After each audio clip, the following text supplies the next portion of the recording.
Selamat siang, perkenalkan nama saya Muhammad Hilmianan Dito. Saya dari kelas LC28.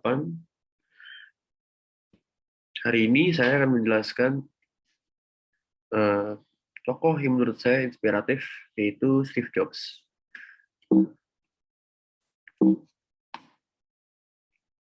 Ya, Steve Jobs memiliki nama panjang Stephen Paul Jobs. Ia dilahirkan pada tanggal Februari 1955 di San Francisco, California, Amerika Serikat.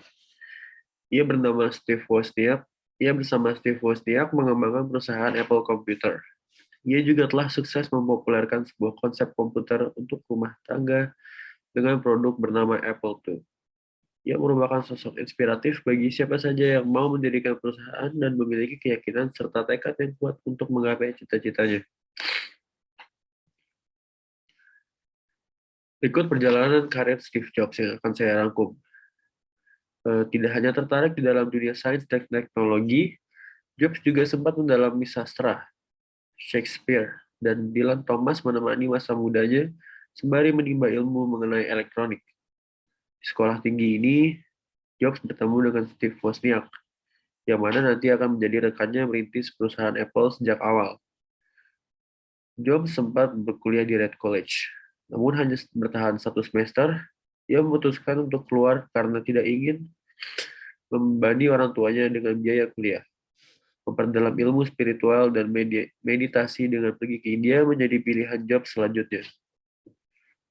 Di tahun 1976, Wozniak menunjukkan desain Apple I komputer pada Jobs. Jobs sangat tertarik dan optimis terhadap rancangan tersebut, sehingga berinisiatif untuk memasarkannya secara luas. Meski awalnya ragu, namun Wozniak akhirnya setuju dan mereka menggandeng Ronald Wayne untuk mengurus administrasi Apple Computer Company yang saat ini menjadi Apple Incorporated, Apple Inc.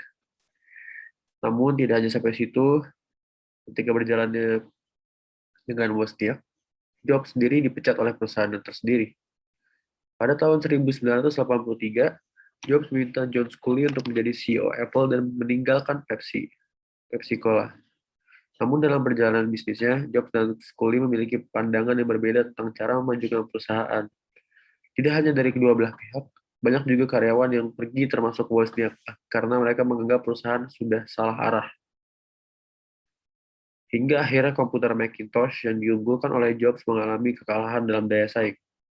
Hal ini membuat posisi Scully makin kuat dan berwenang untuk menentukan strategi perusahaan ke depan. Jobs pun dipindahkan dari proyek Macintosh ke sebuah proyek pengembangan baru yang mana melemahkan posisinya di perusahaan. Namun pada tahun 1985, Jobs memutuskan untuk meninggalkan Apple diikuti oleh 5 karyawan seniornya. Selain itu, Steve Jobs pun bangkit. Tak patah semangat, Jobs yang memang sangat mencintai dunia teknologi kemudian mendirikan sebuah usaha baru bernama Next yang masih bergerak di bidang teknologi komputer pula.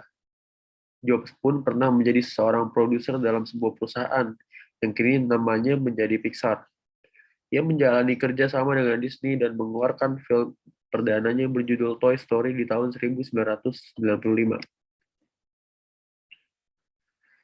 Selain itu, 1 tahun berikutnya, Apple mengumumkan akan membeli Next yang mana menjadi gerbang kembalinya Jobs. Saat Next telah resmi bergabung dengan Apple, produk-produk baru mulai berevolusi. Jobs kembali menjadi CEO secara permanen diiringi dengan gebrakan baru berupa desain dan branding Apple yang sangat kuat. Berani tampil beda dibanding pesaingnya membuat Apple makin gahar di pasaran.